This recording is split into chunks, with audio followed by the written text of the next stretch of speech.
Išeikit patys, nebūsite išvyti. Labą dieną. Kas čia vyksta? Jie užėmė televiziją. Pas mane vaikas miega. Žmonės galvas padėjo. O jūs man sakot, kad jūsų vaikas miega? Nu, bet jisai miega, tai aš nežinau, gal jūs tada anoj pusėje galit protestuoti. Žinau, kažkaip čia geroji nesibaigs. Kas? Nu, visi tie žaidimai, visi tą laisvę. Mes negalim čia sėdėti ir laukti. Ten kareiviai su automatais.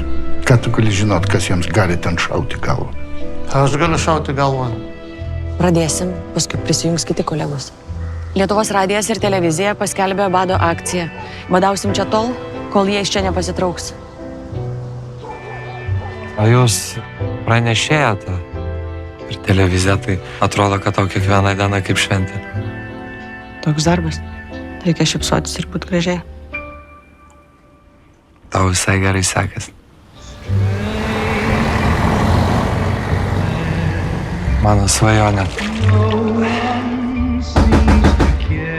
Pabėgt, ramiai pabūt.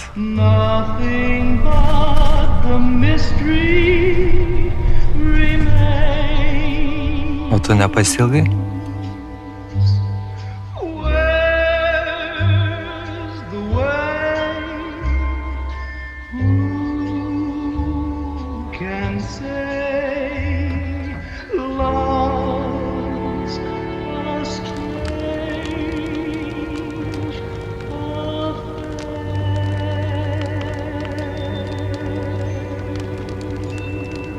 Turbūt aplinkui yra daug žmonių, kurie norėtų su tavim susipažinti ar šiaip.